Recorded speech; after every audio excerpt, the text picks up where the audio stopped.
చాలా మంది ఇల్లు కట్టుకునేటప్పుడు లేక కొనుక్కున్న సమయంలో డబ్బులు అడ్జస్ట్ కాకపోవడంతో ఇంటి మీద రుణాలు తీసుకుంటూ ఉంటారు.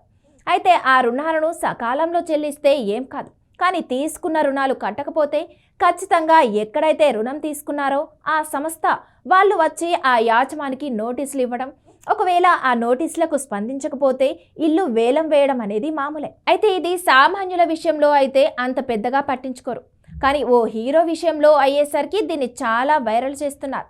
మరి ఇంతకీ ఇల్లు వేలం వేస్తామంటూ ఏ హీరోకి నోటీసులు అందాయి? ఆ హీరో ఎవరో కాదు, కోలీవుడ్ నటుడు రవిమోహన్ అలియాస్ జయం రవి. తమిళంలో జయం సినిమాతో ఫేమస్ అయిన రవిమోహన్ను జయం రవి అని కూడా పిలుస్తూ ఉంటారు. అయితే జయం రవికి సంబంధించి తాజాగా ఒక షాకింగ్ విషయం వైరల్ అవుతుంది. ఇక అదేంటంటే జయం రవికి సంబంధించి చెన్నైలోని ఇంజంబక్కంలోని ఇల్లుని వేలం వేస్తామంటూ అధికారులు నోటీసులు అంటించారు. ఇక విషయంలోకి వెళ్తే నటుడు జయం రవి చెన్నైలోని ఇంజంబక్కంలో ఇంటి కోసం ఓ ప్రైవేట్ బ్యాంకు నుండి పెద్ద ఎత్తున రుణాన్ని తీసుకున్నారట.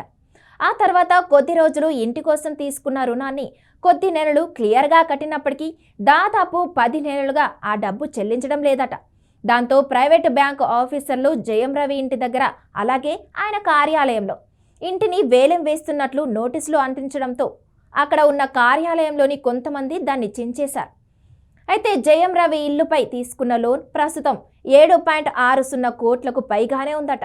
దాదాపు గత 10 నెలలుగా ఇంటి లోన్ చెల్లించకపోవడంతో బ్యాంక్ అధికారులు ఇంటికి చాలాసార్లు నోటీసులు పంపించారట. కానీ జయం రవి స్పందించకపోవడంతో ఇల్లు వేలం వేస్తున్నట్లు ఇంటికి నోటీసులు అంటించారంట. అయితే ప్రస్తుతం జయం రవి రుణం తీసుకున్న ఆ ఇంటిలో ఆయన ఉండటం లేదు.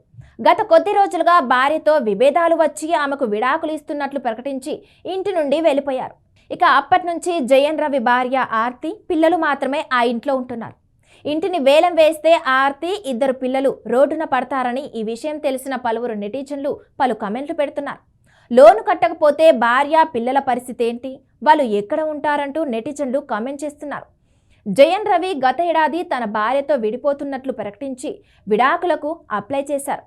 ఆ తర్వాత సింగర్ కెనీషాతో డేటింగ్ చేస్తున్నట్లు వార్తలొచ్చాయి. ఈ నేపథ్యంలోనే జయం రవి ఇల్లు లోన్ కట్టకపోవడంతో వేలం వేస్తున్నట్లు నోటీసులు అంటించడంతో ఈ విషయం కాస్త కోలీవుడ్ మీడియాలో హాట్ టాపిక్ గా మారింది. అలాగే రీసెంట్ గా జయం రవిపై టచ్ గోల్డ్ యూనివర్సల్ అనే నిర్మాణ సంస్థ కూడా కొన్ని ఆరోపణలు చేసింది. జయం రవి మా బ్యానర్ లో 2 సినిమాలు చేస్తానని 6 కోట్లు తీసుకుని వేరే సినిమాలు ఒప్పుకున్నాడంటూ ఆరోపణ చేశారు.